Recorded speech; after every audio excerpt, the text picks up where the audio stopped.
Voilà. Alors, est-ce que ça enregistre? il y a une personne qui attend ici encore, voilà. Alors, je regarde si ça enregistre. Non, ça enregistre. OK, parfait. Donc, bienvenue à tous au nom de la Maison d'Amérique latine. Donc, comme je disais, donc, cette conférence aura lieu en français.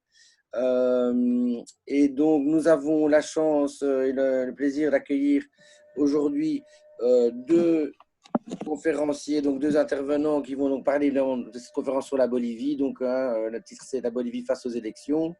Donc, voilà, donc, avec le président Morales qui a dû démissionner, qui est en exil, et des élections qui ont été reportées plusieurs fois, notamment la dernière qui était prévue le 6 septembre a été reportée maintenant au 18 octobre, à cause, enfin, selon les autorités, à cause du coronavirus. Voilà, donc ce soir, donc, nous avons Carlos Mendoza, qui est sociologue bolivien et chercheur au CETRI, donc Centre Tricontinental à Louvain-la-Neuve. Et nous avons aussi, donc lui, il est ici à Louvain-la-Neuve. Et nous avons aussi Hugo Suarez, qui lui est au Mexique et qui est chercheur bolivien donc à l'Université nationale autonome du Mexique et qui est spécialisé sur les questions urbaines et politiques en Bolivie. Voilà, donc la présentation est faite. Maintenant, il y aura l'intervention de M. Suarez d'une 15-20 minutes, ensuite M. Mendoza de 15-20 minutes, et après, il y aura les questions du public. Donc, comme c'est un schéma assez raccourci, je vous demanderai que ce soit des questions assez claires et concises. Comme il y a quand même pas mal de participants, on reste dans un format de 1h30, plus ou moins de conférence, 1h45 maximum. Donc voilà, essayez de poser des questions claires et concises, de manière à ce que tout le monde puisse s'exprimer et poser ses questions, et qu'on reste dans un laps de temps d'1h30, 1h45. Voilà. Merci à tous et je vais donc laisser la parole à M. Suarez. Donc, quand les gens veulent, pendant le débat, quand vous voulez parler, je vais couper les micros de chacun. Vous faites un petit signe. À ce moment-là, je vous donnerai l'autorisation et je vous ouvrirai le micro. Ça va? OK. Voilà. Donc, M. Suarez, je vous laisse la parole. Et merci à tous et bonne conférence à tous.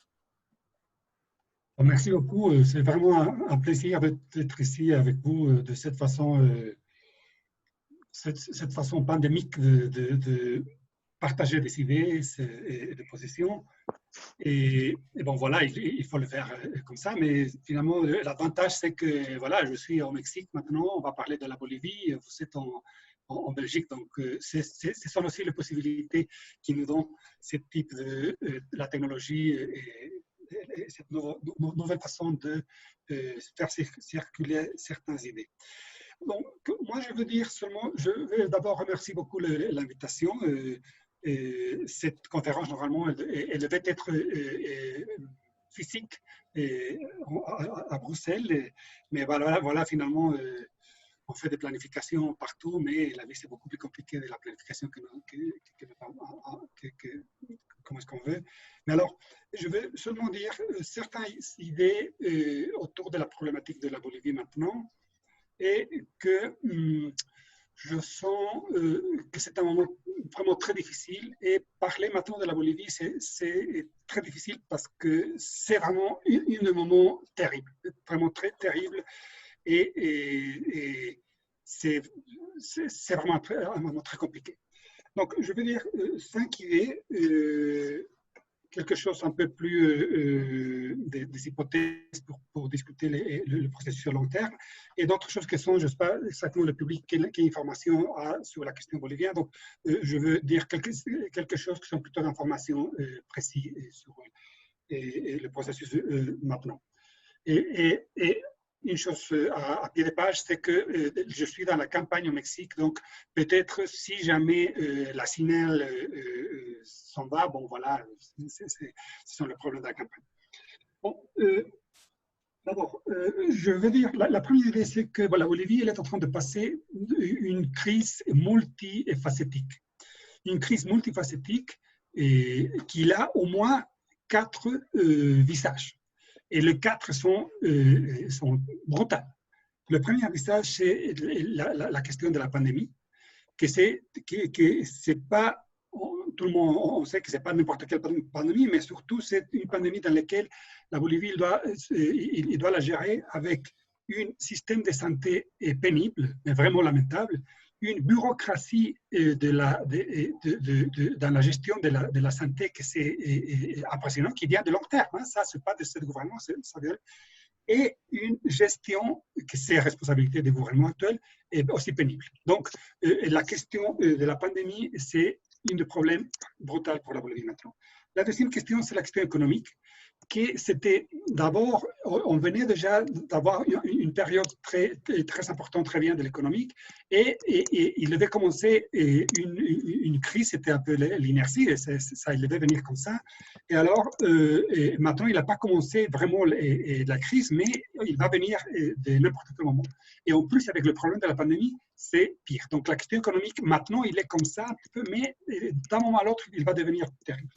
La question politique, je ne vais pas entrer là-dedans parce qu'on connaît très bien, mais c'est une crise politique très profonde, qu'il y a plusieurs choses, sûrement Carlos il va mentionner aussi plein de choses là, et aussi une crise sociale. C'est-à-dire une crise sociale dans laquelle la possibilité de regarder l'autre et de vivre ensemble, de se communiquer avec l'autre et de penser la collectivité ensemble, il est en crise. Donc, la façon de regarder l'autre. Donc, on est au moins dans quatre crises profondes et dans lesquelles il faut sortir. Donc, ça, c'est la première chose. La deuxième chose, c'est que d'où est-ce qu'il vient cette crise? Il vient, à mon avis, je vais reprendre un peu l'hypothèse de Fernando Calderón, qu'il était là, si je ne me trompe, je l'ai vu dans le personne, mais il est plus là. Mais la thèse de Fernando Calderón, à mon avis, c'est très pertinent à ce moment maintenant, parce qu'il dit finalement qu'on est dans une crise que l'épuisement du modèle néolibéral, qu'on a vu clairement du 85 à 2006, il a eu son période le plus fort, mais aussi la crise du modèle social de développement d'Evo Morales. Donc, les deux modèles sont en crise. Ce n'est pas seulement le modèle néolibéral, le modèle aussi d'Evo Morales, c'est un modèle qui est en crise. Donc, ce sont deux crises à la fois. Mais ces deux crises, ils sont pas seulement de rupture d'une période à l'autre, mais aussi de lien de communication entre l'une et l'autre. C'est-à-dire qu'il ne faut pas seulement dire ça c'était une période, ça c'est une autre cycle, alors il va par là. Mais c'est vrai qu'il y a deux cycles, c'est vrai que les deux cycles sont en crise, mais il y a aussi de communication entre l'un et l'autre. Il n'y a pas le remplacement de l'un par l'autre, mais de communication, même des héritages de l'un par l'autre. Ça, c'est très important à mon avis. Et finalement, il faut dire qu'il y a deux continuités qui sont très importantes dans la Bolivie, que c'est la question démocratique. Depuis le 82 jusqu'à maintenant, et ça c'est ma thèse aussi, mon hypothèse, il n'y a pas eu une interruption de la vie démocratique. Même moi, je n'ai jamais dit qu'il a eu une dictature avec Evo Morales, je n'ai jamais dit qu'il a eu un coup d'État maintenant avec Agnès. Donc, la vie démocratique, même avec tous les problèmes qu'on a vécu, avec tous les problèmes, depuis 82 jusqu'à maintenant, la vie démocratique et les institutions, avec beaucoup de problèmes, c'est un pays très problématique, il n'a pas été interrompu. Ce n'est pas n'importe quoi, ces données-là. Et l'autre donnée importante, c'est qu'on a vécu aussi un processus de stabilité économique depuis le 85. Donc, avec croissance très importante, d'autres moments que pas très important, mais on a vécu quand même un processus donc, la variable politique et la variable économique, ce sont deux variables qu'à mon avis, ils étaient très importants. Mais cette crise et cet épuisement de ce modèle, on peut le voir avec beaucoup de force, ou est-ce qu'on peut le voir avec plus de force et plus d'impression, c'est ce que Calderón il appelle la crise de la confiance. Donc, la crise politique. Et donc une crise de subjectivité dans laquelle on est arrivé dans une situation de polarisation de amis-ennemis, dans laquelle la possibilité de la confiance vers l'autre, c'est presque impossible, mais aussi la confiance à n'importe quelle donnée de la politique. Donc, à qui est-ce qu'on peut confier en Bolivie? C'est brutal. On ne peut pas confier les données électorales. On ne peut pas confier les données des données de la santé. Est-ce qu'il faut croire que vraiment Agnès il a le coronavirus ou non? Est-ce qu'il faut croire que Eva Coppa elle a le coronavirus ou non? Est-ce qu'il faut croire au numéro de mort ou non? Est-ce qu'il faut croire aux médias qui disent Telesur, tous les médias internationaux, ou ce qui dit en Argentine, de ce qui se passe en Bolivie, ou ce qui dit Evo Morales, ou il faut croire à ce qu'il dit la OEA? À qui est-ce qu'on peut croire? Donc, la crise de la confiance, c'est brutal, parce que là, il n'y a plus des institutions qui puissent nous donner des informations claires du côté de la santé, du côté de la politique, du côté de tout. Donc, ça, c'est vraiment un problème terrible. C'est un héritage du gouvernement de Morales, mais aussi du gouvernement néolibéral d'avant, que maintenant, il est au cœur d'une crise de confiance. Et dans cette crise de confiance, dans cette crise de subjectivité, ce qu'il est en train de faire le tribunal suprême électoral, à mon avis, c'est formidable, c'est impressionnant, c'est la seule chose qu'il est en train de monter quelque chose. Alors, donc ça c'est un peu la partie plus globale. Il y a deux questions plutôt ponctuelles, plus conjoncturelle, c'est que tout le monde sait que les élections ils sont de septembre pour octobre, mais alors quelles sont les trois forces que maintenant ils sont en jeu, pas en jeu, dans la compétition maintenant? On sait bien le MAS, seulement je dis ça un peu pour l'information globale, que le MAS c'est le seul parti vrai, c'est le seul vrai parti qu'il y a en Bolivie, c'est le seul vrai parti qu'il y a avec une idée très claire, une idéologie très claire, avec un leader très clair, avec une base très homogène, une capacité de mobilisation notable. Donc, c'est le seul parti, et avec un appui important. Donc, aucune solution de la Bolivie puisse se faire sans la participation du MAS. Ça, c'est clair. Et je ne veux pas mettre les choses en termes de droite et gauche, parce que ça, c'est une catégorie très européenne, que dans les cas boliviens, c'est important, mais pas seulement. Mais donc, c'est un peu... L'autre partie, l'autre pôle, c'est bien sûr Carlos Mesa, il y a tout ce que le MAS, il n'y a pas. Il y a un leader, qui est un leader important, mais il n'y a pas du tout un parti. Il y a surtout la possibilité de canalisation d'un sentiment Evo Morales est anti-MAS, donc c'est plutôt un parti de canalisation du malaise, mais qu'au niveau du programme, il n'est pas un programme qui est si loin que ça du programme du MAS, finalement, dans le principal pilier de son programme. Et finalement, on a l'intention de la recomposition le conservadorisme plus néolibéral, qui est du côté de la présidente Agnès, il y a un parti faible, mais un parti quand même. Il y a le gouvernement, c'est le gouvernement qui a la gestion, et il y a une candidate qui a eu quand même un certain... il a devenu quand même un leader de la Bolivie dans ce moment. Donc, mais à part de ça, à mon avis, quelle est la différence entre ces moments et il y a un an? C'est qu'il y a un an, il n'était pas en jeu vraiment la conduction du processus historique de la Bolivie. Maintenant, je ne sais pas exactement jusqu'où est-ce que ça peut aller. Peut-être, ça c'est une question qu'il faut réfléchir, peut-être que maintenant, il est vraiment, il est en jeu la conduction vraiment, pas seulement de qui va conduire le processus, mais surtout une historicité différente. Mais ça dépend comment est-ce que ça va se passer. Et je finis avec ça. Et entre toutes ces problématiques-là, c'est le dernier point, c'est qu'il y a là le problème de la santé. Alors, le problème de la santé, c'est un problème brutal en Bolivie. Il est vraiment, vraiment terrible. Les données qu'on a, à mon avis, ce sont données qui sont complètement difficiles ils ne sont pas données très, très, très précis, parce que la quantité de gens qui sont le virus sont beaucoup plus que ça. Et le problème, c'est beaucoup plus que ça. C'est vraiment difficile parce que l'État n'a pas la possibilité vraiment de donner des données très, très, très sérieuses.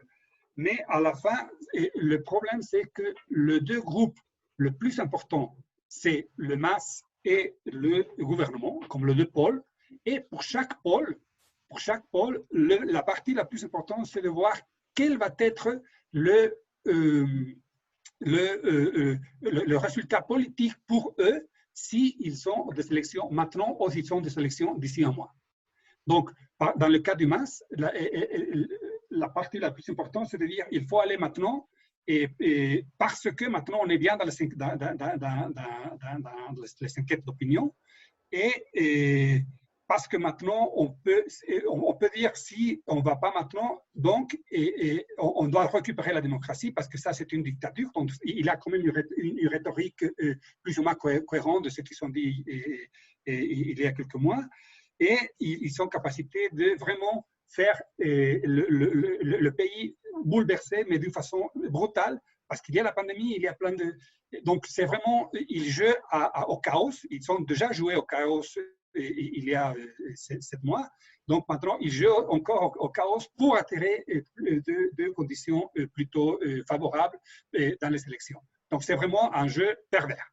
Du côté du gouvernement, c'est aussi des pervers, parce que ce qu'il veut, c'est un peu plus du temps pour avoir un peu plus d'aide avec la bassin, je sais pas, contrôler un petit peu, pour remonter dans les sondages et alors pour montrer que finalement, le problème de la pandémie, il est bien géré. Donc voilà, on va passer parce que normalement, la pandémie, on dirait qu'il devrait passer un peu avec le temps. Donc, pour les deux pôles le plus pervers, c'est surtout ce qui est l'important, c'est la conséquence politique de la pandémie. Et au milieu, il est vraiment le Bolivien, les gens qui sont dans une situation de peur, mais de peur terrible, et avec une impossibilité d'un État de contrôler ça, et avec des pressions un peu partout. Et entre tout ça, le tribunal électoral qui fait, à mon avis, le meilleur papel, le seul papel dans lequel on peut voir un peu d'espoir d'une institutionnalité qui pourrait revenir en Bolivie. Et finalement, c'est clair qu'il faut absolument sortir de tout ça et il faut, j'espère que d'ici à quelques temps, on peut avoir un gouvernement avec un appui populaire, n'importe lequel, mais avec un appui populaire, la reconstitution de la confiance et la capacité de lutter contre la pandémie. Et voilà, merci. Merci Hugo, Monsieur Suarez. Parfait, voilà. Donc, je vais passer la parole à Monsieur Carlos Mendoza, donc comme je le rappelais, qui est chercheur au CETRI et sociologue bolivien. Voilà, Carlos, tu as le micro ouvert, donc tu peux intervenir et tu peux mettre ta caméra aussi, comme ça on te voit. Désolé, je l'ai mise, j'ai mis ma caméra, mais je ne sais pas ce qui se passe.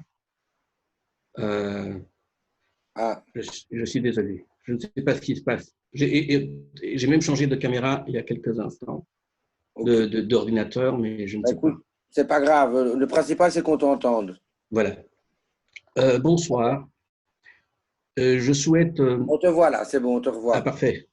Je souhaite avant tout remercier la Maison de l'Amérique latine et notamment l'organisateur de cette intervention, Sébastien Ologne, et du directeur David Cusato. Voici les points que je vais aborder. J'en vais aborder 3 points. Les élections dans le contexte du nouvel État bolivien, période électorale qui commence en octobre 2019 et les 2 Bolivies comme clé de lecture.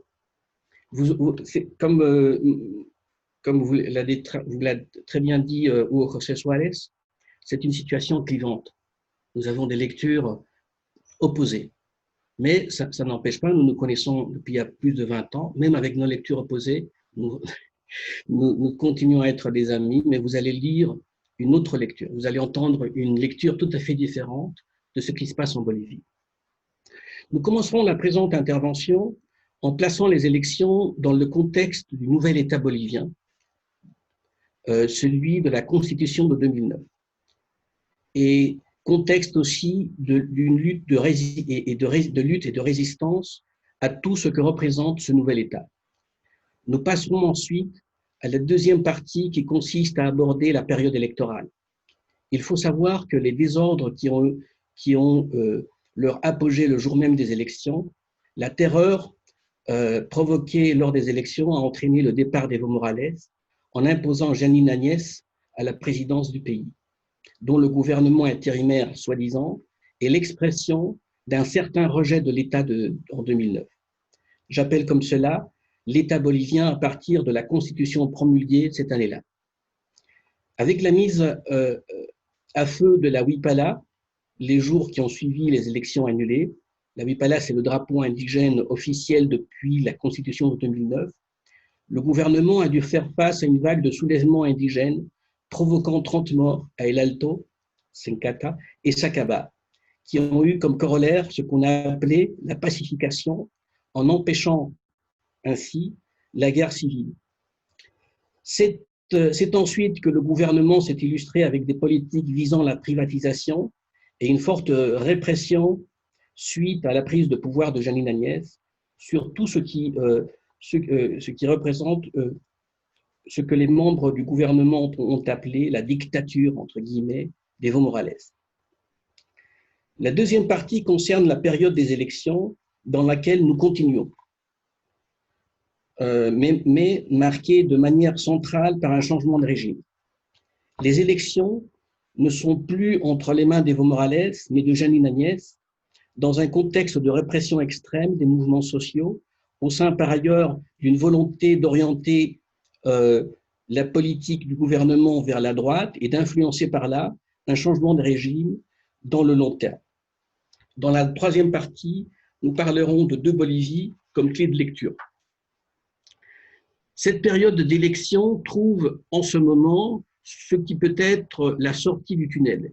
Les mouvements sociaux réclament en ce moment même des élections, non pas dans une logique de défense restreinte de la Huipala, mais dans une logique de reprise de l'État de 2009 et de ce qu'on a appelé et souvent décrié processus de changement. Alors voilà, élections dans le contexte du nouvel État. Il n'est certes pas aisé de commenter des élections dans un contexte tout à fait extraordinaire. Il ne s'agit pas seulement d'analyser les tendances politiques, mais de placer les élections dans un contexte d'affrontement majeur. Pardon. Le problème, c'est que cette période électorale dure depuis octobre et qu'en ce sens, la Bolivie est en quelque sorte piégée. Que s'est-il passé? Eh bien, le candidat Evo Morales, en temps normal, serait tout simplement le candidat favori. Il est confronté à une opposition acharnée avec Carlos Mesa, intellectuel de centre-droite et ancien président de la Bolivie, à la tête. Puis, il y a Jeanine Áñez, l'actuelle présidente par intérim, qui a fini par se présenter elle-même comme candidate. Il y a aussi Luis Fernando Camacho, issu des protestations qui ont précédé l'élection. Jorge Quiroga, candidat de droite déjà connu dans d'autres élections, et le nouveau candidat évangéliste, le sud-coréen Ching Hyun-chung. Nous l'avons dit, la Bolivie se trouve en période d'élection extraordinaire. Ce pays, entre-temps, continue à s'enliser, car cette période électorale dure depuis 2019. Que s'est-il passé? Annulation des élections, départ forcé d'Evo Morales, prise de pouvoir par Jeanine Áñez dans le sang, plus de 30 morts et des centaines d'emprisonnements et faits de torture. 3 reports des élections, prévus initialement au mois de janvier, puis pour le mois de mai, finalement le 6 septembre, et le dernier report pour le 18 octobre. Maintenant, les organisations sociales ont entamé un processus de lutte pour que la date du 6 septembre soit retenue. Pour comprendre ce temps des élections, il faut la situer dans la longue histoire de la Bolivie. Il faut savoir que la Bolivie se trouve au début d'une nouvelle ère qui commence en 2009. Quant à la période électorale, aujourd'hui, nous nous y trouvons encore après 7 mois. Celle-ci se présente d'une façon extrêmement claire comme une résistance à ce changement qu'est l'État de 2009, cette résistance qui dure depuis le 20 octobre 2019. Or, l'histoire qui précède l'État de 2009 est l'histoire dans laquelle le mouvement indigène et populaire s'est battu pendant 500 ans pour définir un nouvel État, l'État plurinational d'aujourd'hui. Les élections de 2005, sous la présence de VLC après la démission de Carlos Mesa, devaient précisément permettre la mise en place d'un nouvel État dont la Constitution a été promulguée en 2009. Maintenant, nous allons vers la deuxième partie, période d'élection, changement de régime ou coup d'État. Nous commencerons par 3 niveaux de lecture. Événements, acteurs, arguments et légitimité, arguments de légalité. Quels sont les événements? En gros, 3. Nous allons parler simplement des 14 ans du gouvernement d'Evo Morales, les 21 jours, les 3 semaines qui précèdent les élections, le moment fort de l'opposition qui bloque le pays, et le jour même des élections qui nous situe en ces temps d'élection où la Bolivie se trouve aujourd'hui encore. Quels sont les acteurs du changement de régime? En 14 ans, le gouvernement d'Evo Morales et son parti, le MAS, et ce sont les acteurs, et l'autre, ce sont les partis d'opposition. Pour la coalition Creemos Camacho, le candidat Camacho, issu des comités cívicos, pour Juntos Áñez et pour le Parti démocrate chrétien Chi Yung-chung, les principaux candidats.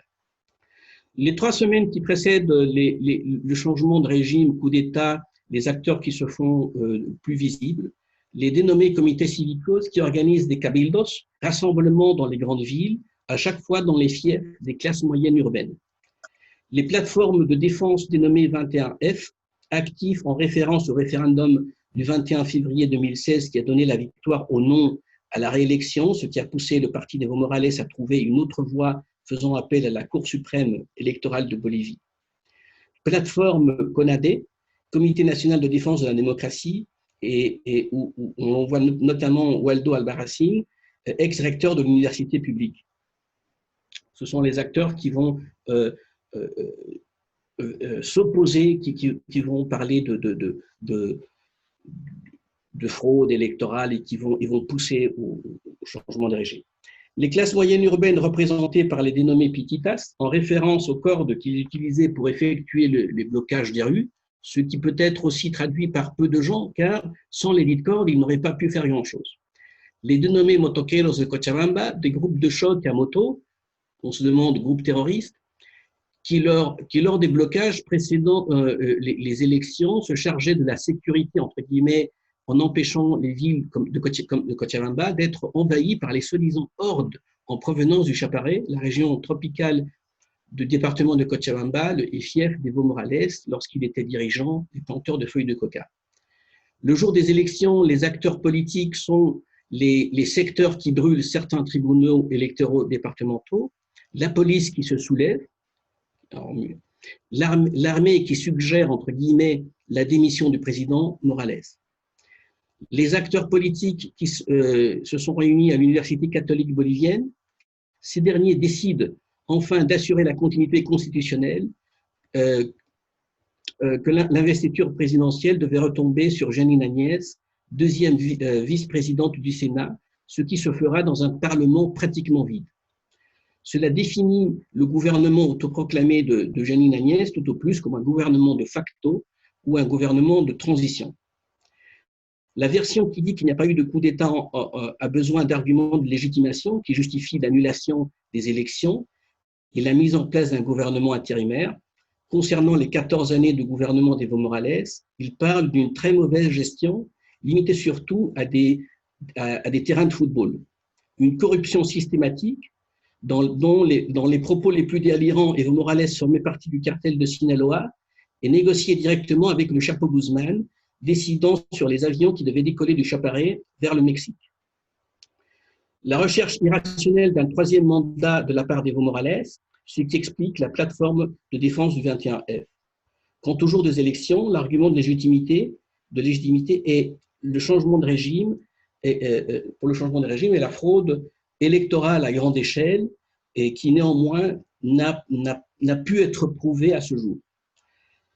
La version qui a vu le coup d'État peut, pour sa part, s'appuyer exclusivement sur des arguments de légalité, sans quoi il est nécessaire de faire recours à des arguments de légitimité, bien qu'il y en ait. Le gouvernement d'Evo Morales a été clairement bénéfique pour l'économie et le système social bolivien. Les actes de corruption ont été dénoncés dans les instances correspondantes. Le résultat du référendum du 21 février 2016, pour sa part, en tant que tel n'a jamais été nié. La réélection d'Evo Morales a été déterminée par une autre voie, la Cour suprême électorale, ou en espagnol, Tribunal Supremo Electoral. Par contre, on peut parler d'un coup d'État si l'on tient compte des événements suivants. Action militaire et de la police, action de terreur, mise à feu ciblée de bureaux officiels et de maisons de dirigeants politiques, et la réunion de décision du futur de la Bolivie en petit comité à l'Université catholique bolivienne. Troisième partie, de Bolivie comme clé de lecture. Pour l'instant, il est plus facile de parler d'un coup d'État puisque la surprise est passée. Au début, dans la stupeur des événements, on pouvait se dire peut-être ont-ils raison, peut-être n'y a-t-il pas eu de coup d'État. Aujourd'hui, les acteurs nationaux et internationaux s'expriment eux-mêmes sur leur participation et la figure du coup d'État se précise davantage.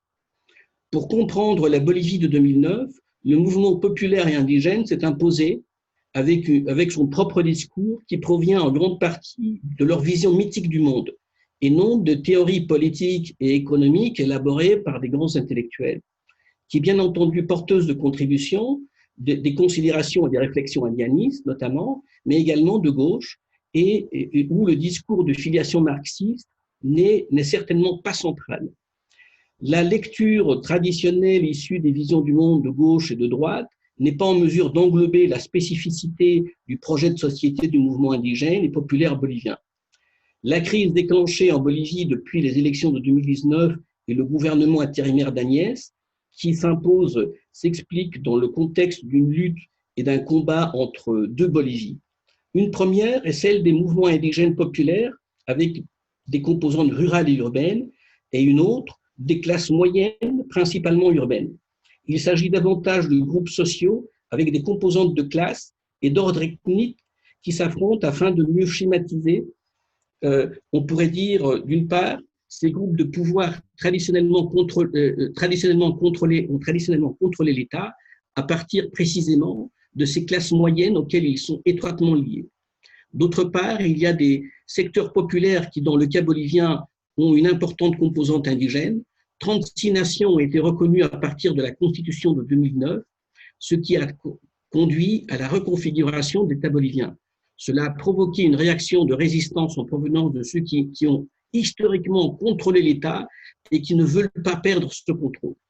La fracture entre ces deux Bolivies est d'ordre principalement ethnique, mais aussi culturel, et comporte une composante liée à la stratification de la société, héritage de l'État colonial. Trois arguments clés à cet égard. Il y a deux Bolivies qui s'affrontent. Or, il faut savoir que cette confrontation a déjà eu lieu et il a été résolu dans ce que j'appelle l'État de 2009, défini par la Constitution promulguée cette année-là. Deux, ce qui se passe aujourd'hui avec le changement de régime est un épiphénomène, une résistance à ce changement révolutionnaire, populaire et indigène. Trois, il faut faire la distinction entre le fond et la forme. Le débat sur le modèle économique, sur le fait qu'il y ait eu ou pas coup d'État sont périphériques à cet égard. Cela ne signifie pas qu'il n'est pas important. Tout cela doit être débattu. Néanmoins, le débat de fond concerne la définition d'un nouveau pays avec la participation des Indiens, historiquement exclus. Ceux qui n'ont pas vu le coup d'État pour la mise en place du gouvernement Agnès disent « Nous nous sommes tous réunis pour expulser Evo Morales du gouvernement. Le problème, c'est qu'en disant cela, l'autre moitié de la Bolivie, qui est de fait majoritaire, est tout simplement liée. Or, la Bolivie, aujourd'hui, est un État qui reconnaît officiellement cette autre moitié en 36 nations et a déterminé un nom pour leur appellation, Indígena Originario Campesino, indigène originaire paysan. Attention, il faut rappeler que l'indigène originaire paysan, reconnu par la Constitution, n'est pas un concept essentialiste. Dans les premières heures du coup d'État, on a entendu dire qu'il n'y avait pas d'indigènes en Bolivie, ce qui, soit dit en passant, remet en question la légitimité de la Constitution elle-même. On s'est cru obligé de rappeler qu'Evo Morales a un nom de famille espagnole. Or, la nation se base fondamentalement sur l'identité. Cela dit, est indigène qui se reconnaît comme tel dans une des 36 nations. Fondamentalement parce que l'espace social, l'État qui a été construit en 1825, année de son indépendance pour ce secteur de la population, a disparu et n'existe plus. Nous sommes maintenant dans un état de l'espace social créé par la Constitution de 2009, l'espace de légitimité construit par les peuples indigènes. En d'autres termes, l'État bolivien tel qu'il a été conçu en 1825 est aujourd'hui un État révolu. Cela constitue de fait une authentique révolution. Une situation très dure et compliquée, voire douloureuse pour une partie importante de la population bolivienne. Aujourd'hui, avec le gouvernement de Janine Áñez, nous vivons précisément le déni de l'État de 2009.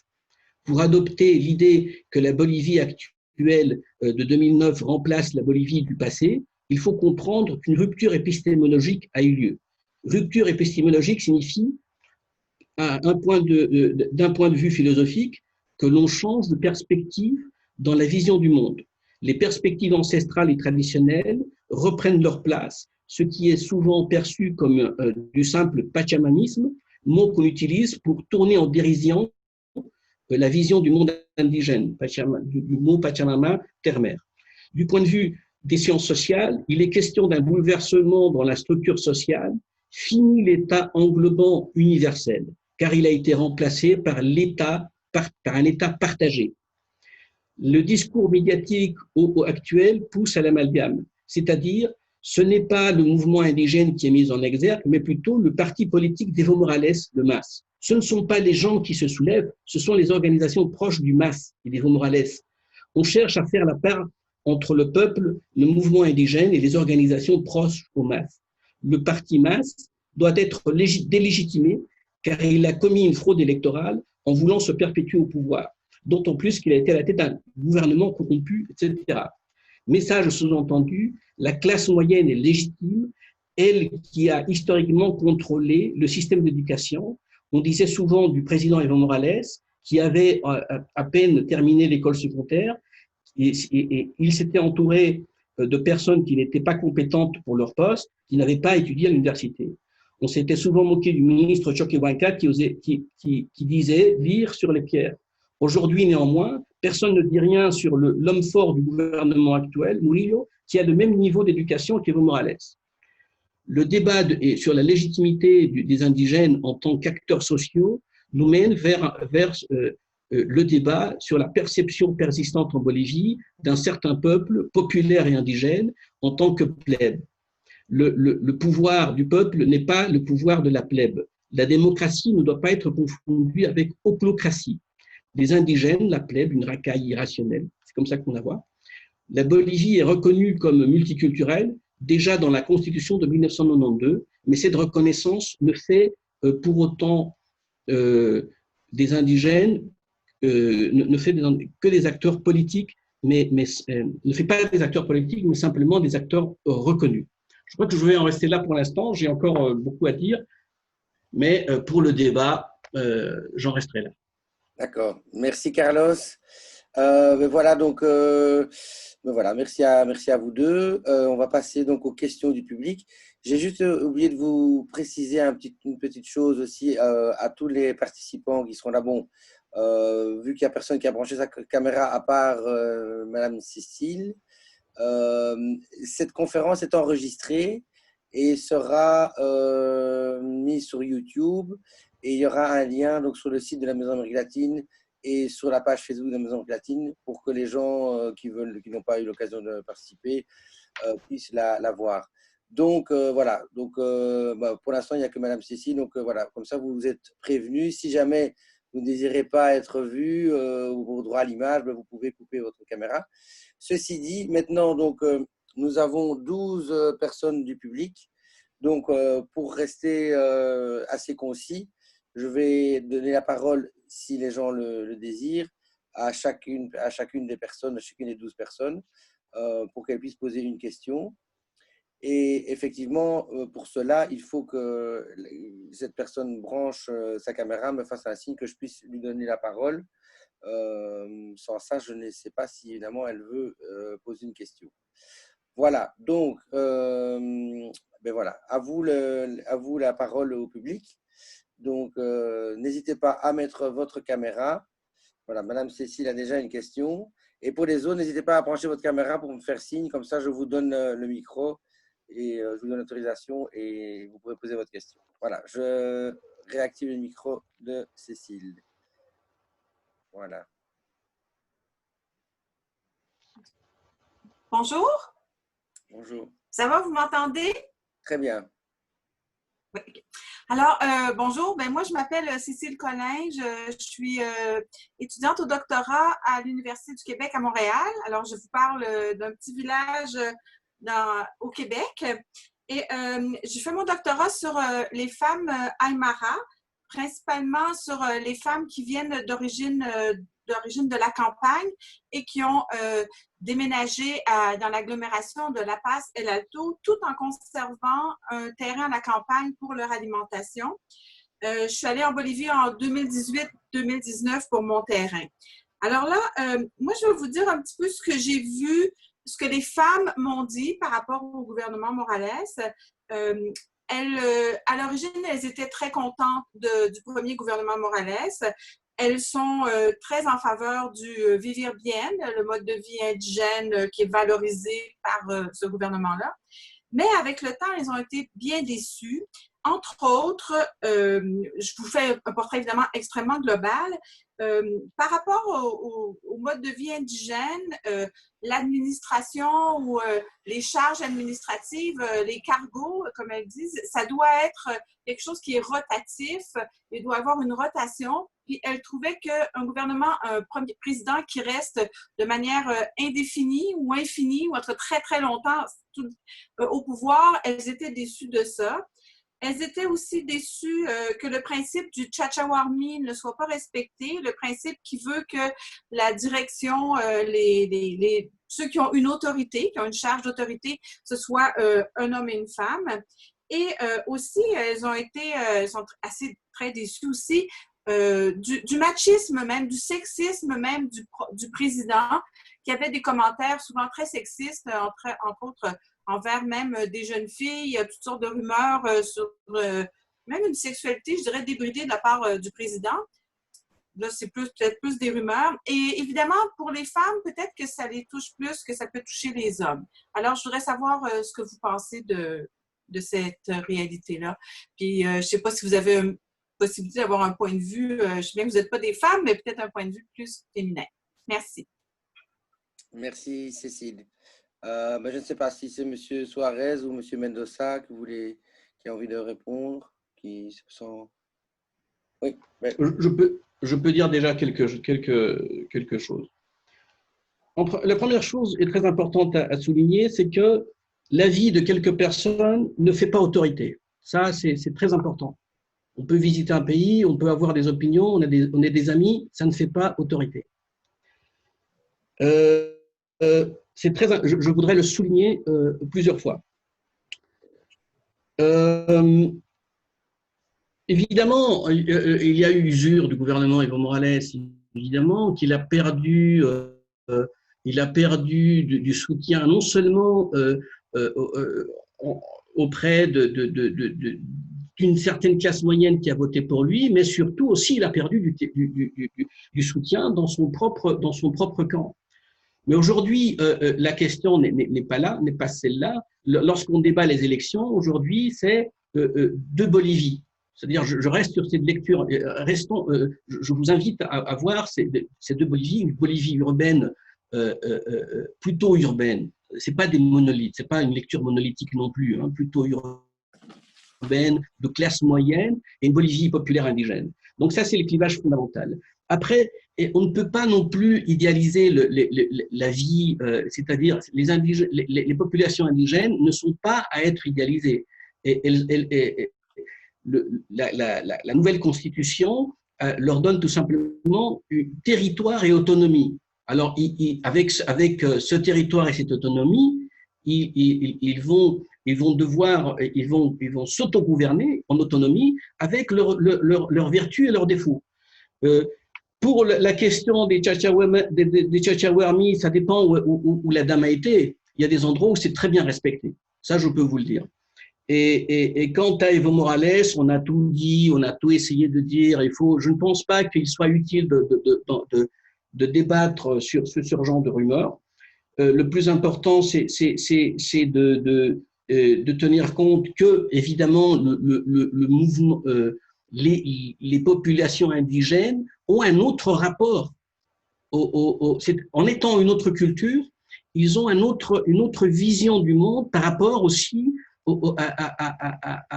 à cette vision du monde genré que peut avoir Occident. Ça, il faudrait aussi le souligner. Et il faudrait aussi faire la part des choses. Voilà, c'est ce que je voudrais dire pour l'instant, tout simplement. Merci. Merci, Carlos. Hugo, je te redonne la parole. Oui, voilà, merci. Et je voudrais dire quelque chose par rapport à l'intervention de mon ami Carlos. Et je voudrais finir avec que c'est clé, c'est que Cécile, il a mis dans la table. Je veux dire certaines choses d'une façon un peu plus, pas très articulée, mais seulement quelques données qu'il faut bien voir un peu, qui sont des problèmes dans la lecture de Carlos, à mon avis, qui nous donnent une autre version de la Bolivie. D'abord, seulement quelques données qu'il ne faut pas les cacher, parce que ça c'est le problème. Quand on cache certaines données, c'est terrible. Autour de 30 morts qui sont eues l'année passée, il ne faut pas oublier que les 10% de ces morts, 3 ou 4 morts, ils sont de gens qui s'étaient contre Evo Morales. Donc, qui sont de gens qui sont protestés contre Evo Morales et qu'ils étaient morts par des gens qu'on ne sait pas maintenant qui exactement, mais que c'était des gens qui luttaient pacifiquement contre Evo Morales. Donc, il faut rappeler que le mouvement, il était un mouvement dans lequel il avait une opposition à Evo Morales et qu'il avait des morts qui sont responsabilités des morts. Normalement, on dit seulement le 30 morts, responsabilité d'Agnès, c'est vrai. Il faut le dire, mais il ne faut pas oublier d'abord la responsabilité d'Evo Morales de mort là, et aussi il ne faut pas oublier les 60 morts qu'il y a de responsabilité d'Evo Morales et la violation des droits de l'homme qu'il a fait Evo Morales pendant 14 ans. Il ne faut pas l'oublier, parce que là on dit seulement Agnès, il fait, bien sûr qu'il fait, mais Evo Morales, il a fait plein de choses pendant 14 ans, il a violé le droit des indigènes, et il y a des gens qui sont morts là-dedans, et qu'on ne dit jamais. Donc, ça, il ne faut pas l'oublier. Deuxièmement, quand on dit le mouvement social n'existe pas comme ça. Le mouvement social, ce sont des militants articulés au parti du MAS. Donc, ce n'est pas seulement des mouvements sociaux autonomes. Le mouvement social, Evo Morales, ce qu'il a fait, entre autres choses, c'est diviser le mouvement social. Tout le mouvement social est divisé, avec une politique très stratégique. Il a resté avec le mouvement qui s'était infidèle, le mouvement social pour moi, qui sont infidèles, et les autres, il les a stigmatisés, il les a pas donné d'argent, il a le TIPNIS, il a plein de choses, mais la politique de Morales, c'était toujours de diviser le mouvement social et rester avec les gens qui sont fidèles. Et donc, maintenant, quand on dit le mouvement social appuie Evo Morales, c'est seulement le mouvement social qu'ils sont militants du MAS et qui ont vécu le privilège d'avoir l'État pendant 14 ans. Il ne faut pas oublier ça. Aussi, il faut dire que quand on dit la Bolivie, il était appuyé. La Bolivie, l'année passée et maintenant, en général, si on voit les données électorales, il n'aime pas Evo Morales. Donc, quand on dit la Bolivie, le peuple indigène, il veut. La Bolivie, il ne veut pas Evo Morales, ça il a dit il y a déjà 2 ans, il a dit il y a un an, et maintenant seulement avec le CECEP, seulement le 40%, le 30 quelques % veut Evo Morales. Ce n'est pas du tout ce que les gens voulaient d'Evo Morales avant. Avant, on disait le 67% il était avec Morales, c'était vrai. Et alors là, il était vraiment le pays avec lui. Maintenant, il y a un pourcentage de gens et qu'il n'est pas la majorité. Donc, c'est faux quand on dit que la Bolivie elle est et que les indigènes, ils veulent Evo Morales. Ce n'est pas du tout vrai. C'est pas du tout vrai. La Bolivie, il ne veut pas Evo Morales. La Bolivie, il veut d'autres choses. Et surtout pas Evo Morales. Et il y a un pourcentage, un 40%, qui veut Evo Morales. Bon, voilà, mais c'est un petit pourcentage. Alors, voilà, s'il faut dire, ce sont les gens, si on va avoir la vision colonialiste de dire, ce sont les gens, ce type d'indigènes purs et absolument nobles et bons, qui sont ces 40%, et pour ça, toute la Bolivie doit se soumettre à ces petits gens qui sont complètement purs. Bon, voilà, écoute, là, c'est une autre, je ne suis pas du tout d'accord. Il faut dire aussi que les gens... Oui, excuse-moi, j'ai une petite question par rapport à ce que vous venez de dire. Quand on dit la Bolivie ne veut plus d'Evo Morales, c'est Morales ou le MAS?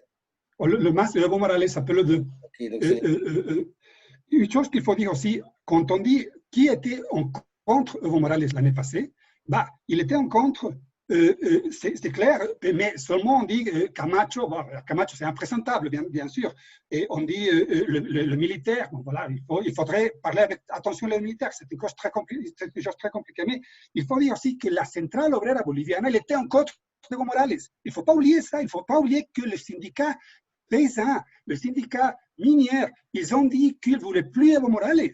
Donc ça, il ne faut pas l'oublier, parce que sinon on dit que c'était seulement le militaire. Ce n'est pas du tout le militaire c'était le dernier, ça n'a pas été le plus important. Il avait 2 universitaires, il avait et plein de gens qui se sont dit pas de Morales. Et quand on dit la Bolivie, donc écoute, la Bolivie c'était la majorité de la Bolivie, c'était la question urbaine et seulement des urbains versus le paysan, le genre de monde rural. Là, d'abord, on est contre le pays qu'Evo Morales il a construit. Parce que là, avec tous les données, ça c'est la sociologie pure et dure, tous les données, on nous dit que la Bolivie, c'est surtout un pays urbain. Ce n'est pas du tout un pays rural. Il n'est plus un pays rural. Il est surtout un pays urbain. Et il est surtout un pays de classe moyenne.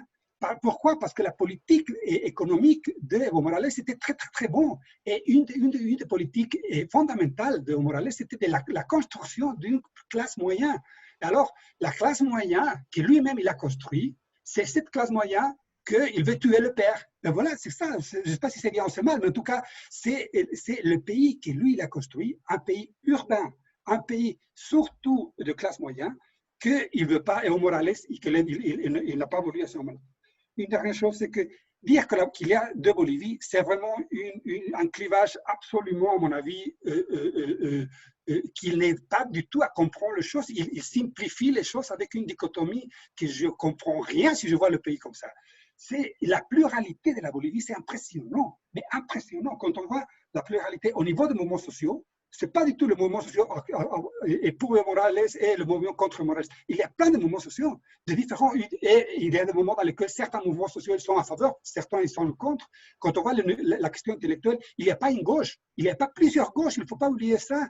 Il y a une gauche qui n'est pas avec Evo Morales, il y a une gauche qui n'était pas du tout le genre néolibéral et tout ça. Et qu'ils sont absolument contre Evo Morales et qu'en plus Evo Morales et le MAS, ils ont essayé de marginaliser et d'imposer une seule voix, que c'était la voix d'Evo Morales et d'Álvaro García. C'est vraiment l'intention de la homogénéisation de la pensée. C'est vraiment construire un nouveau pensée absolument monolithique dans lequel seulement il y a une façon de penser, que cette façon de penser, c'est le grand jefazo, que c'est moi, que je suis Evo Morales. Et ça, ce n'est pas du tout indigène.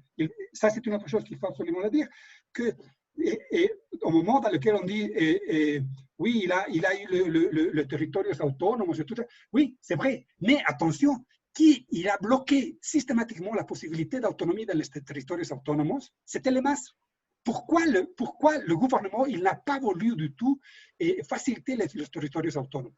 Parce qu'il était en contre de ce que ce n'est pas du tout une question indigène, c'est plutôt une question moderne, le parti du MAS. Et alors, s'il avait plusieurs movimientos autonomes et territoires autonomes, alors le parti, que c'est une question plutôt moderne, qui n'est pas du tout avec la mythologie indigène, et le parti, le MAS, il n'avait plus de contrôle. Alors, le MAS, il a bloqué systématiquement. Et il y a Luis Tapia, il dit, moi je ne saurais pas dire ça, mais je répète l'idée de lui, que c'est un grand connaisseur intellectuel bolivien, de gauche bolivien, attention. Il dit que le gouvernement qu'il a plus lastimado, qu'il a plus bloqué le mouvement indigène, c'est le gouvernement d'Evo Morales. Ça, il dit, Luis Tapia, ce n'est pas un type de la CIA. Hein. C'est un intellectuel bolivien, universitaire, de la gauche bolivienne, qu'il démontre que le MAS, il a eu une politique systématique de blocage de l'autonomie indigène. Pardon, est-ce que je peux parler aussi? Oui, alors, juste un petit truc, il est 20h27. Si tout le monde veut poser une question, ça va être compliqué, mais donc il faut essayer d'être un peu concis dans les interventions. Voilà, merci, je vous laisse la parole. Tout simplement, ce qui est mis en exergue maintenant, c'est justement, encore une fois, le clivage des lectures. cette polarisation dans la vision du monde. Et je garde cette position. Je vous invite à vous y intéresser. Vous avez par exemple la lecture de Fernando Mayorga en Bolivie, qui est très intéressante, et même parmi les analystes conservateurs, plus pas conservateurs, mais centres, qui ne sont pas pro-Evo, il y a Jorge Richter, qui lui perçoit très bien ce clivage entre les deux Bolivies. Pardon, je voudrais parler. J'entends des voix. Oui, non, c'est pas grave, c'est coupé. Ok, pardon. Donc, c'est très important de tenir en compte ceci et voir que, par exemple, il ne faut pas, bien sûr, il faut faire la différence entre, nous sommes en période électorale, mais il faut faire la différence entre le parti d'Evo Morales et le mouvement populaire. Le mouvement populaire qui n'est pas purement rural, évidemment, qui est urbain aussi, urbain populaire. Il faut voir tout cela. Je vous invite à vous renseigner, à lire, et je voudrais tout simplement souligner l'existence de ces lectures clivantes qu'il y a aujourd'hui en Bolivie. Voilà. Merci. Bon, on va quand même passer aux questions du public, là, parce qu'il n'y a que Cécile qui a posé sa question. Donc, je vois qu'il y a beaucoup de participants, on est 17. Alors, ben voilà, je vais laisser la parole aux personnes qui branchent leur caméra, qui peuvent me faire un petit signe, ils peuvent poser leurs questions. Monsieur Thomas, hop, et Aïda, peut-être après alors Aïda? Oui, je crois, oui, ok, voilà. Donc, voilà. Voilà. Oui, vous m'entendez? Oui. Parfait. Alors, donc, moi, je travaille sur le rôle des acteurs religieux dans la crise politique et ce serait une question autour essentiellement de l'institution catholique, à savoir, est-ce que vous avez une idée du rôle de l'institution catholique, de l'Église dans la crise politique actuelle? Est-ce qu'il y a une position unique suivie par les prêtres? Est-ce qu'il y a une position de la hiérarchie ou est-ce que ce sont des positions plutôt éclatées selon les régions ou paroisses?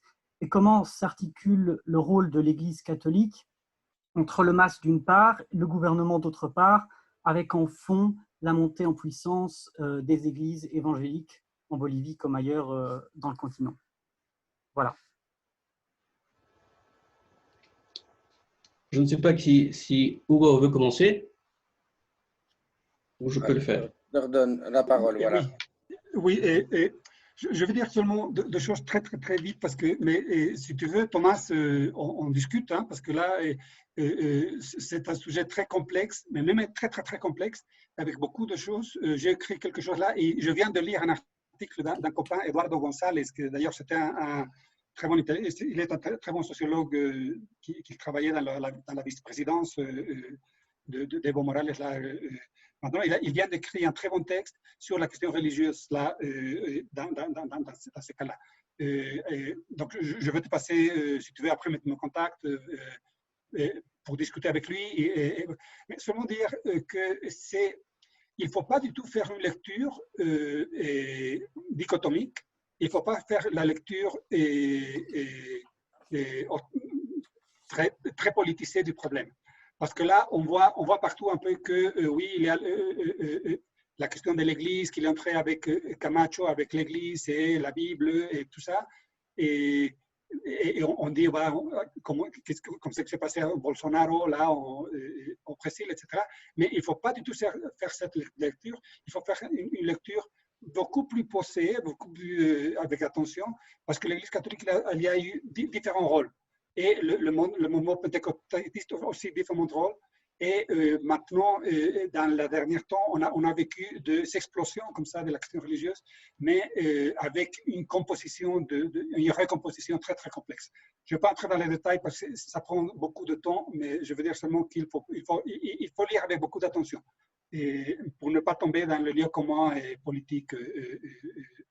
Et une petite chose que je voudrais dire sur ces lignes, comme ça, c'est que je viens d'écrire un bouquin que je peux vous envoyer qui s'appelle El Desencanto, qui Donc, c'est que Céline montre, et dans le cas de femmes, ce n'est pas seulement le cas de femmes, c'est le cas de plusieurs intellectuels, de plusieurs mouvements sociaux, de plusieurs mouvements populaires, donc d'une grande partie de la population qu'ils ont avec beaucoup d'espoir et qu'ils ont vraiment lutté pour cet état qui dit Carlos, de cet nouvel état de 2009, mais qu'à la fin, on a vu que tout ça, il a eu une partie brillante, tout à fait importante, mais il a eu une partie obscure qu'il faut absolument la dire maintenant, à mon avis. Carlos, si tu veux intervenir. Oui, oui, je voudrais. La première chose à dire que je voudrais. On a beaucoup de questions. Vas-y. Ok. Bon, je vais pas trop prolonger. Mais évidemment, il y a, grosso modo, la hiérarchie de l'Église s'est toujours prononcée contre le gouvernement d'Evo Morales. Donc, et il y a toujours cette différence. Hein. La hiérarchie n'est pas non plus un bloc, attention. Mais grosso modo, en général, elle est plutôt contre. L'Église de base, comme d'habitude, est en partie plus proche du peuple. Il y a le cas de Luis Espinal dans l'histoire bolivienne. Et qu'est-ce qui s'est passé? On a en Bolivie aussi, c'est-à-dire on a essayé de jouer avec cette dichotomie d'un point de vue politique, comme le candidat faisait mention, mon ami Suarez, ou José Suarez, on a fait mention on a fait appel à cette image, à cette idée du Christ qui revient au palais contre le pachamamisme. Mais en fait, l'État bolivien aujourd'hui est un État laïque et c'est comme ça et ceci ne va pas changer de sitôt. Mais voilà, l'Église, dans sa hiérarchie, est plutôt contraire au parti d'Evo Morales. Voilà, c'est. Ok, merci Carlos. Alors, je crois qu'Aïda avait une question à poser. Ah, elle vient de partir. Ah, voilà, je vous donne la parole. Vous pouvez l'accepter là, je crois que j'ai appuyé. Si vous acceptez d'ouvrir votre micro, vous pourrez poser votre question.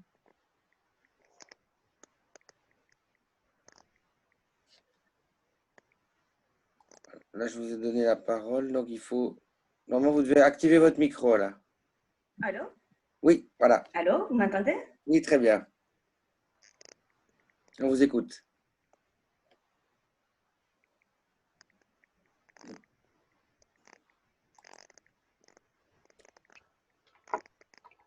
Là, on ne vous entend plus.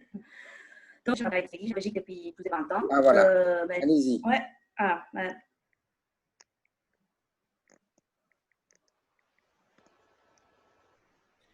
Il y a un petit problème, apparemment. Bon, je vous redonne le micro. Non, là, vous avez le micro, je ne sais pas.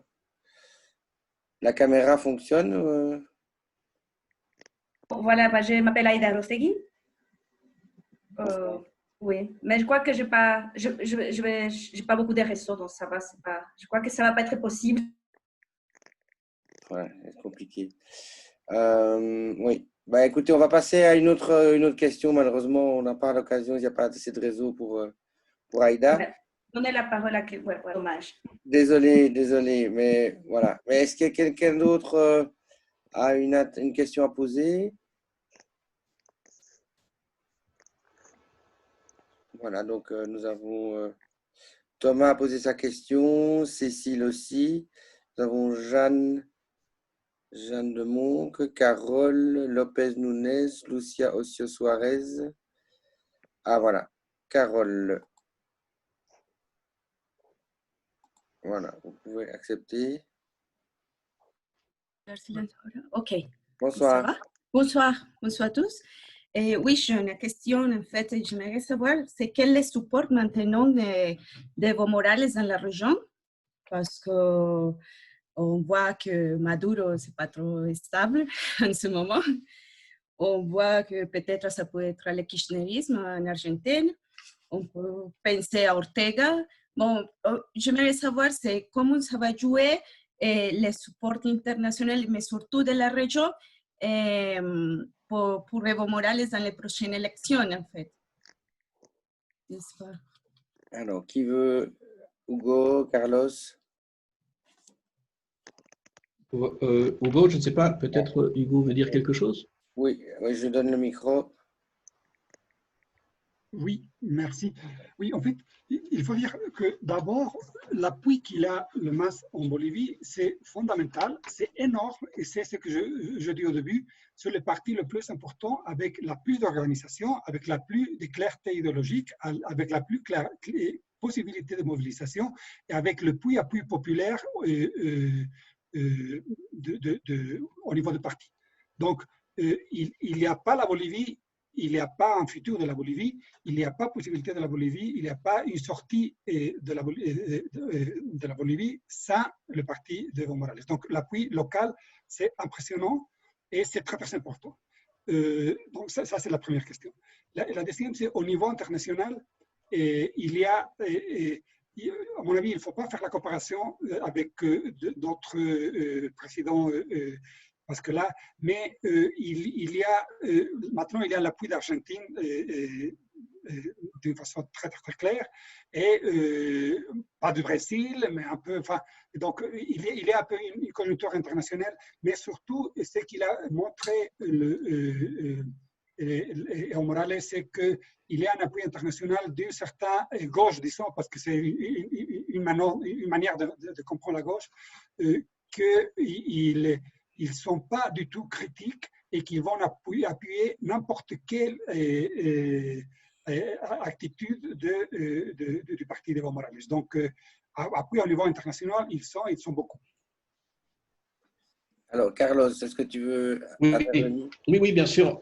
Le premier soutien d'Evo Morales, le jour même, les jours qui ont suivi ce que moi j'appelle, et une partie de la Bolivie appelle le coup d'État, c'est AMLO, le président du Andrés Manuel López Obrador, le président du Mexique, qui est allé le chercher au Chaparré, dans la région tropicale de Cochabamba.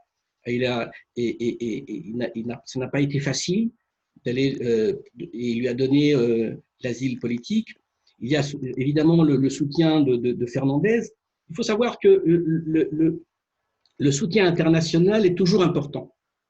Ça l'a été lors du gouvernement d'Evo Morales. Lula, il y a eu Lula, il y a eu le Kirchner, il y a eu Cristina Fernandez, et il y a maintenant l'actuel président d'Argentine.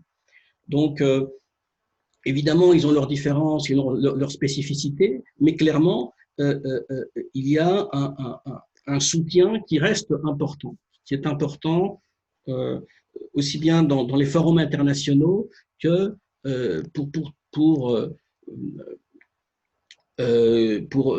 comme soutien aussi politique, ça reste important. Voilà, c'est la seule chose que je voulais. Merci, Carlos. Alors, qui a une autre question? Ah oui, Hugo. Hop, je suis perdu là. Hop, je te redonne le micro là, oui. Je peux ajouter une petite chose, c'est que, à mon avis, la question c'est très important, mais il faut la mettre un peu de l'autre côté. C'est qui appuie à la Bolivie? Ça, c'est un peu la question, parce que le problème, c'est que moi, je veux bien que c'est que les Boliviens font finalement un résultat depuis ces élections, que tout le monde appuie le résultat des Boliviens. Si le résultat des Boliviens, c'est que le président doit être arrêté, bah, il faut appuyer la décision des Boliviens. Si la décision des Boliviens, c'est que soit une autre personne, il faut appuyer le résultat des Boliviens à partir des mécanismes démocratiques boliviens. Ça, c'est la question, parce que sinon, on est toujours qui appuie à Evo Morales et qui appuie à l'autre. Mais alors, il ne faut pas appuyer, c'est bien que quelqu'un puisse appuyer à n'importe qui, mais une fois qu'on traverse une élection démocratique, il faut appuyer d'abord une élection propre et bien faite, et pas avec de fraude comme il a fait Morales, pas avec d'intervention, mais une vraie élection. Et le résultat de cette élection, il faut l'appuyer. Et si on n'est pas d'accord au niveau idéologique, bah finalement, il faut s'appuyer. C'est ça le problème du Mexique et c'est ça le problème d'Argentine, qui ne veut pas appuyer les Boliviens, il veut appuyer seulement les gens qui appuient à Evo Morales. Mais si Evo Morales il perd, ils ne vont pas appuyer.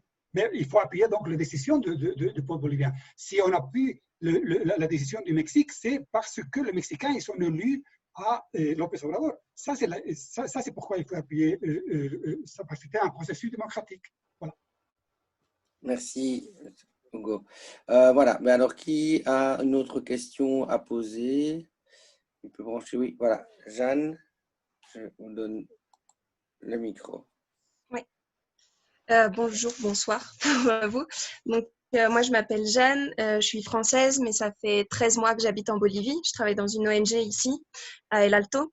Et en fait, je voulais avoir un peu votre opinion sur qui pourrait sortir gagnant des prochaines élections suite ça sera presque un an de gouvernement de Janine Agnès, mais on voit qu'il y a eu pas mal de crises de corruption, alors que c'est ce qu'elle critique sur le gouvernement de Morales, le fait qu'il n'y ait plus le leader charismatique Evo Morales qui affecte forcément le MAS.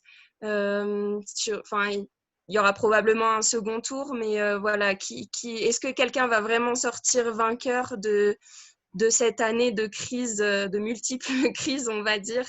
Donc voilà, c'était pour avoir un peu votre opinion là-dessus. Alors, Hugo, Carlos. Je peux. Carlos, oui.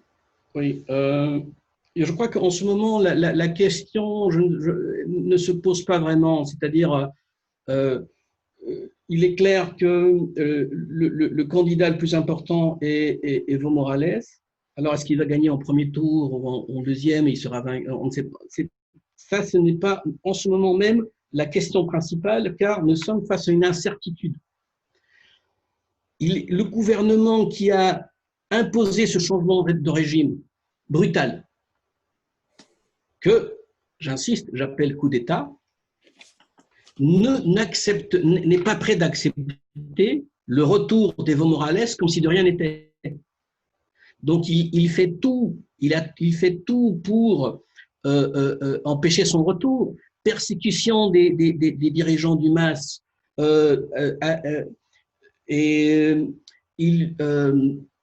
sous prétexte de lutte contre le Covid.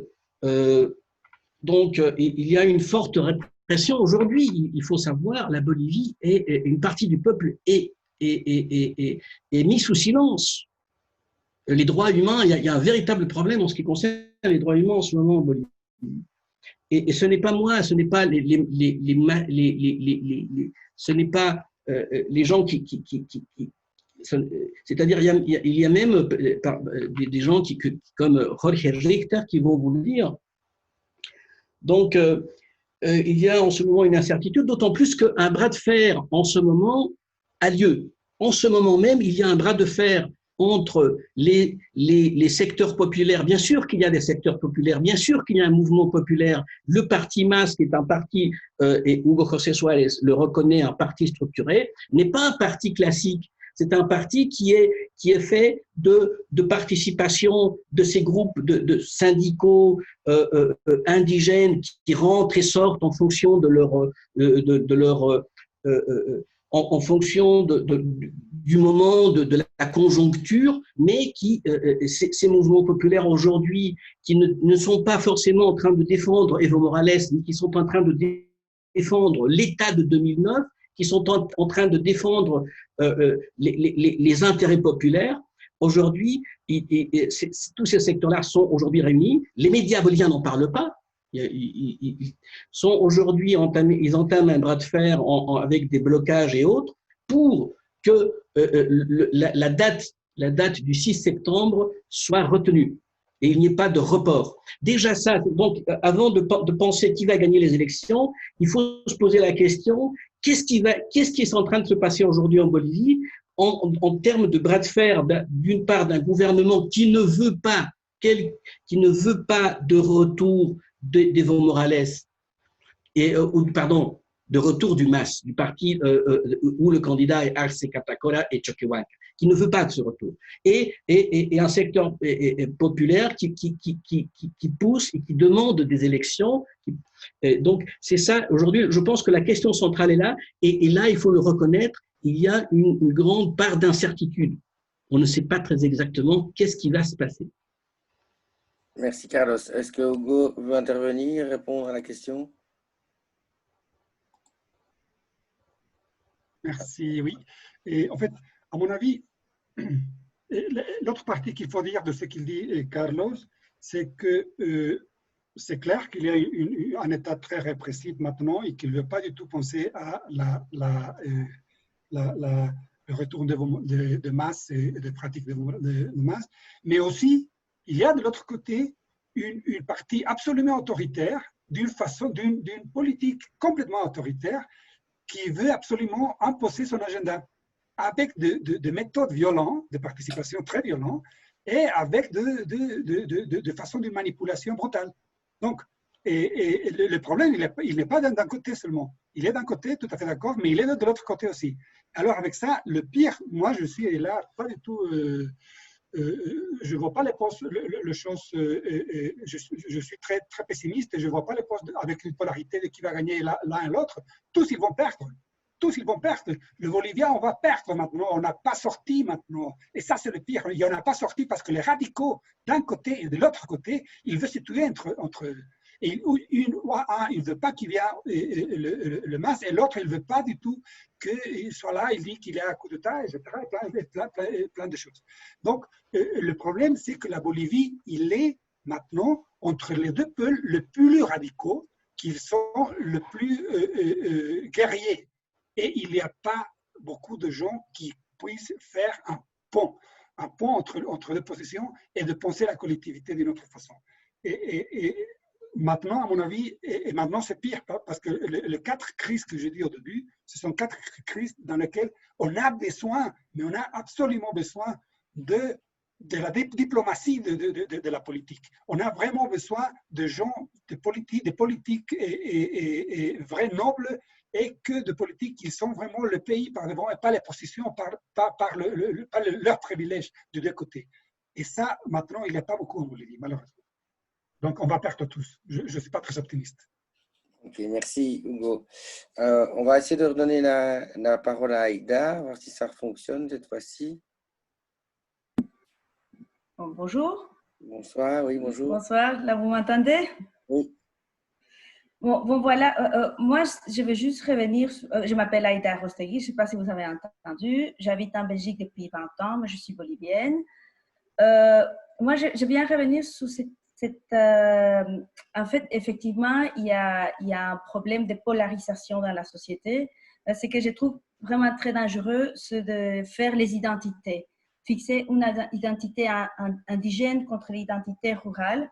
Parce que moi, je trouve que ça, malheureusement, ce type de raisonnement, ça a mené à des conflits identitaires assez forts dans plusieurs régions du monde. Et c'est quelque chose que moi, je trouve que c'est franchement à éviter. Parce que surtout quand on part du principe que c'est un État plurinational. Alors, je ne vois pas pourquoi il faut confronter les uns aux autres. Et c'est clair, je suis d'accord, les indigènes, malheureusement, ils ont été pendant longtemps et ils sont toujours, il ne faut pas les nier, il y a discriminés et il faut lutter contre ça. Mais cette polarisation, je trouve très dangereuse. Et je trouve que c'est ce que j'ai vraiment le moins aimé de cette stratégie politique du MAS. Parce que c'est très nuisible pour les pays. Ça pour commencer. Après, maintenant, en Bolivie, on joue un peu il y a ce qui va dire les uns, c'est le contraire, et les autres vont les décrier. Ça, on les voit au Parlement avec les chlorures de sodium. C'est un traitement auquel des gens ils ont foi parce que c'est pas cher et ils estiment qu'ils vont pouvoir guérir ou pas être touchés par les virus. Et si le gouvernement dit une chose, l'Assemblée dit l'autre. Pareil pour les crédits. Et ça, c'est vraiment une irresponsabilité politique des uns et des autres. Et ça, je suis désolée, un parti qui se dit très populaire et qui pense en théorie, à la population, ne devrait pas faire ça. Donc voilà, c'est juste une opinion et je voudrais aussi demander après à Hugo José les coordonnées pour avoir son livre, ce qui m'intéresse beaucoup. Voilà. Merci Aïda. Voilà, qui veut intervenir? Hugo, Carlos? Je peux le faire. Vas-y Carlos. Et certainement, ce clivage est bien sûr qu'il est désolant, qu'on n'aimerait pas qu'il existe, mais il est là. C'est-à-dire, moi non plus, mais il faut savoir qu'il a été résolu. La Bolivie a trouvé une solution, le mouvement indigène pendant 500 ans a lutté, et elle a réussi l'autonomie. Voilà, c'est résolu. Alors, qu'est-ce qu'il y a aujourd'hui? Aujourd'hui, il y a une résistance à cette solution. On ne veut pas d'Evo Morales, on veut revenir à la République. Les secteurs les plus radicaux ont dit il faut annuler cette constitution. Et il faut remettre Jésus, le Christ, au centre du palais. Pachamama va repartir. Donc, ça a été résolu. Et nous vivons cette résistance. Voilà, tout simplement, c'est pas plus compliqué que ça. Personne ne veut ce clivage. Qu'est-ce que dit l'État plurinational? L'État plurinational dit, eh ben, les gens, les Indiens sont reconnus dans 36 nations et vivent en autonomie dans leur territoire. Et ils ont des compétences. C'est ça qu'il faut comprendre. Et donc, aujourd'hui, le clivage, c'est cette résistance. Pourquoi les classes moyennes résistent? Parce qu'ils ont traditionnellement, parce que leur mode de vie est en danger. C'est-à-dire la classe moyenne qui a toujours vécu en lien avec les secteurs, en lien étroit et privilégié avec les secteurs de pouvoir, ont contrôlé l'État et avaient accès aux postes de travail. Donc aujourd'hui, il faut dans les deux cas, on est confronté à cette classe moyenne, doit se disputer ces espaces et de pouvoir et de trouver un emploi. Ces espaces qu'ils ont traditionnellement contrôlés, et aujourd'hui, ils se sentent, leur mode de vie est menacé. C'est ça qu'il faut comprendre. Et c'est douloureux. Tout changement structurel, les changements dans la structure sociale sont douloureux. Il y a une génération qui ne va jamais comprendre ce qui s'est passé. On peut expliquer de toutes les façons possibles. Non, ils sont fâchés. Et c'est comme ça. Mais donc, il faut comprendre. C'est pour ça qu'il est très important de voir cette situation avec ce genre de recul. Bon, j'ai encore beaucoup de choses à dire, mais j'en resterai là. Merci beaucoup. Merci, Carlos. Hugo, Merci, Aïda, un plaisir. Et bien sûr qu'après, j'espère que le livre va sortir d'ici quelques semaines. Je voulais qu'il sorte maintenant. Et il s'appelle comme ça El Desencanto, donc vous allez voir un peu comment c'était mon enthousiasme. D'ailleurs, il y a quelques articles que j'ai publiés seulement en Belgique, quand je voyais que vraiment les choses, il commençait à devenir n'importe quoi, que c'est tout enthousiasme de la Bolivie tout à fait romantique du début, il commençait à devenir une logique d'ami-ennemi épouvantable. Mais bon, ça va sortir, et bien sûr avec plaisir. Et en plus, Sébastien, moi, je serais très, très, très plaisir si on pourrait discuter ces bouquins-là ici. Moi, je serais enchanté. Alors, seulement trois choses. Une question qu'il faut dire à mon ami Carlos, c'est que les indigènes, ils ne vivent pas en autonomie territoriale, et même s'ils sont reconnus dans la Constitution, parce que le MAS, il n'a pas voulu. Je veux souligner ça, parce que la quantité d'autonomie réelle, pas rhétorique, parce que la rhétorique, c'est toujours fantastique. La rhétorique, on était le pays socialiste, etc. C'est formidable.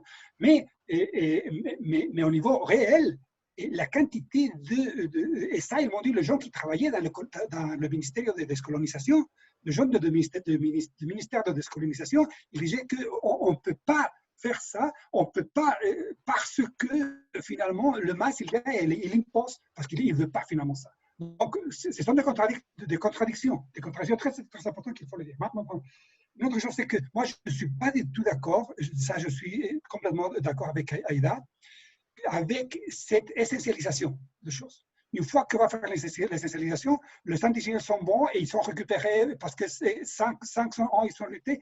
Ils ne sont pas luttés 500 ans. Et si on lit l'histoire, c'était une chose tout à fait compliquée. Il y avait un métissage, il y avait une négociation, il y avait des moments dans lesquels ils ont réussi à mettre des choses, mais il y a des moments dans lesquels ils sont complètement tués, mais d'autres moments dans lesquels il y avait des négociations. Donc, il y a 50, 100 ans pas d'une question essentielle, mais surtout de négociations très, très, très complexes qu'il faut l'avoir dans chaque période. Parce que là, si on voit toujours comme ça, et on dit dans un moment 5 siècles, bah, c'est une irresponsabilité, à la limite, je m'excuse, mais ce n'est pas du tout ça. Et surtout, lire les choses avec essentialiser les choses et essentialiser n'importe quel groupe, dans ce cas-là, les indigènes, c'est quelque chose qu'à mon avis, c'est très, très, très dangereux. Et là, je suis complètement d'accord avec Aïda. Pas par l'action des privilèges de classe moyenne qu'il a créé Evo Morales, ou le privilège de petits groupes qui sont autour d'Evo Morales, qui ne veulent pas les perdre maintenant, mais surtout parce qu'on ne peut pas lire l'histoire à partir des questions essentielles. L'indigène aujourd'hui, en Bolivie, et la question identitaire, c'est une question très, très complexe qu'on ne peut pas la résoudre en le Bolivie. Là, à mon avis, on est dans une caricature qui est essentialiste et en plus c'est colonial parce qu'il lie la question avec le paramètre colonial. Mais en disant ça, ce sont le bon et ça, ce sont le mauvais. Et on ne veut pas les choses de façon complexe. Et finalement, je veux dire que, à mon avis, là, je ne suis pas d'accord avec Aïda.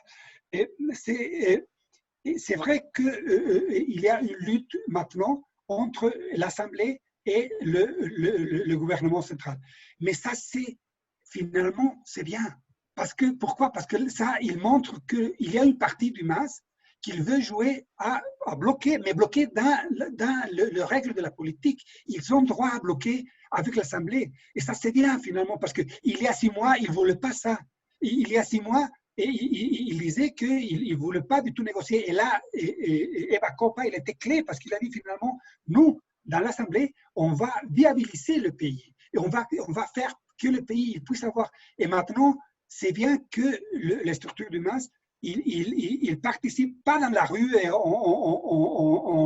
en faisant de manifestations absolument dangereuses et avec des participations très, très compliquées dans un moment d'épidémie très compliqué, mais dans le canal institutionnalisé pour ça. Et l'Assemblée, c'est le canal pour dire. Et si eux, ils veulent dire que non, bah, il faut négocier. Et à ce moment, c'est le gouvernement et l'opposition qui doivent négocier dans les structures de négociation politique. Ok, merci Hugo. Merci Aïda pour la question. Alors, il nous reste encore un quart d'heure maximum. Est-ce qu'il y a d'autres personnes qui veulent intervenir ou poser une question? Donc, je vois que je regarde ma petite feuille.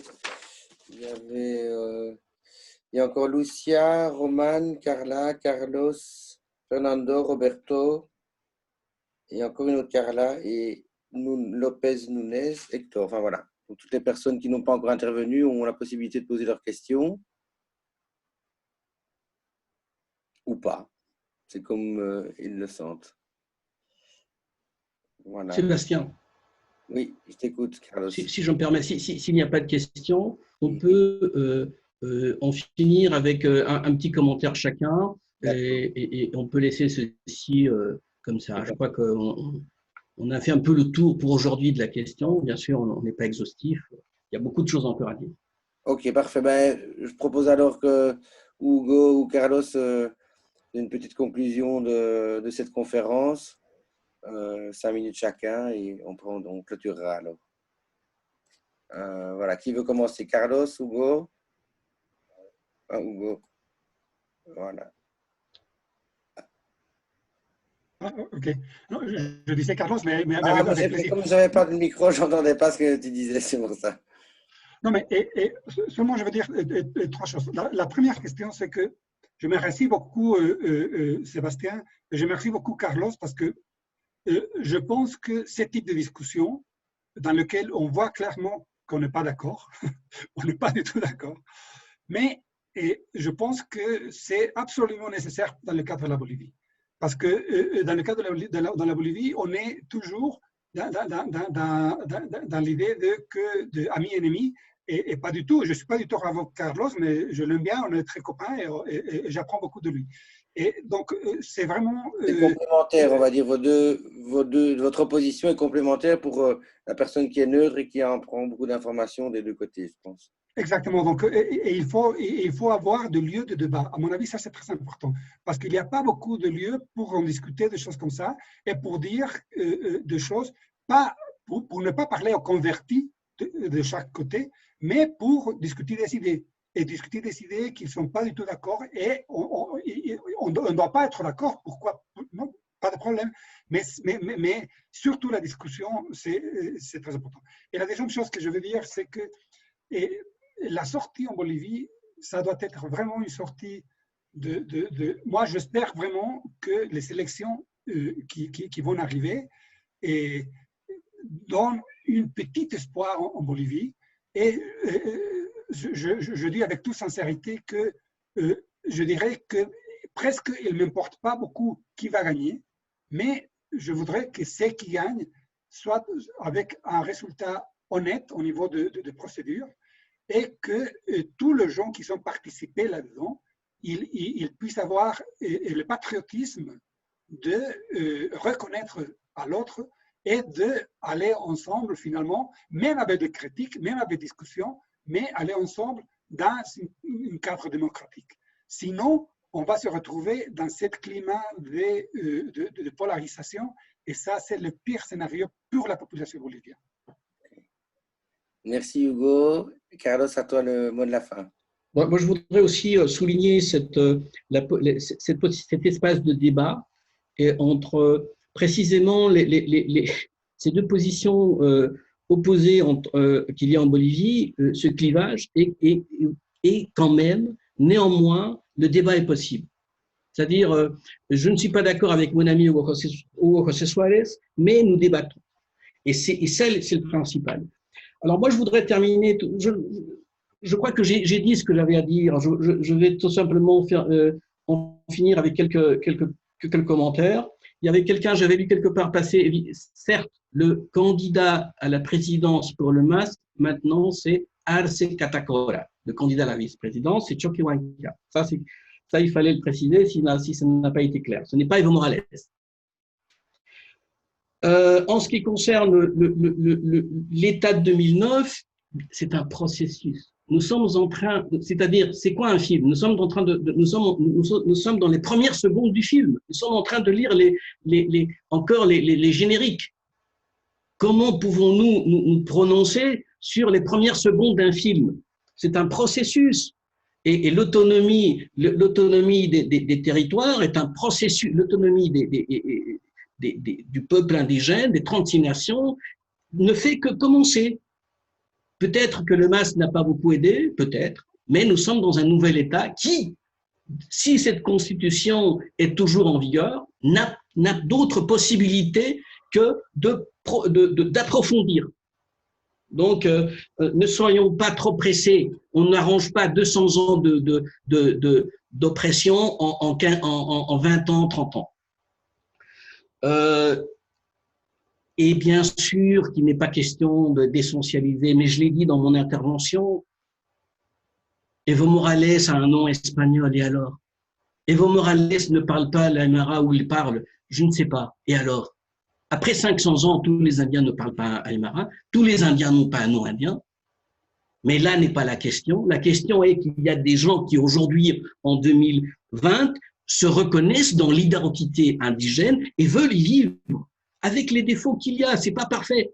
Dans les communautés, c'est parfois dur de vivre en communauté parce qu'il faut suivre la communauté. Il n'y a pas de place, il n'y a pas beaucoup de place pour l'individu. Si la communauté décide quelque chose, il faut le faire. On n'est pas toujours content, mais c'est comme ça. C'est-à-dire le vivre bien est quelque chose à inventer. Il n'est pas question de revenir. On ne sait pas ce qui s'est passé il y a 500 ans. Il faut réinventer le vivre bien.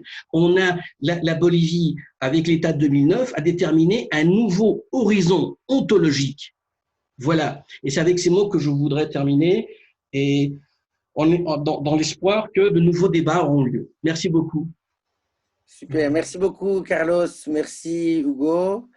Voilà, donc moi je trouve qu'effectivement le débat était assez intéressant et il nous a permis d'apprendre beaucoup de choses dans le sens où, comme c'était des oppositions, des avis divergents, on a appris beaucoup de choses et c'était assez complémentaire. Voilà, donc voilà, moi je vous remercie tous. Je veux remercier à toutes les personnes qui ont assisté au débat aussi. Et voilà, donc merci à tous. Je vous donne rendez-vous le 27 août pour une conférence sur le Brésil et la gestion de la crise du Covid. Bien évidemment, on en parle tout le temps, mais c'est évidemment en actualité, par Jair Bolsonaro et sa politique intérieure aussi. Donc, il y aura M. Laurent Delcourt, qui travaille aussi également en chercheur au CETRI, sociologue aussi, et Frédéric Louot, qui est maître de conférence à l'ULB et qui est spécialisé aussi sur le Brésil. Donc voilà, écoutez, merci à tous. Passez une très bonne soirée ou une bonne journée pour M. Soares ou ceux qui ne sont pas en Belgique.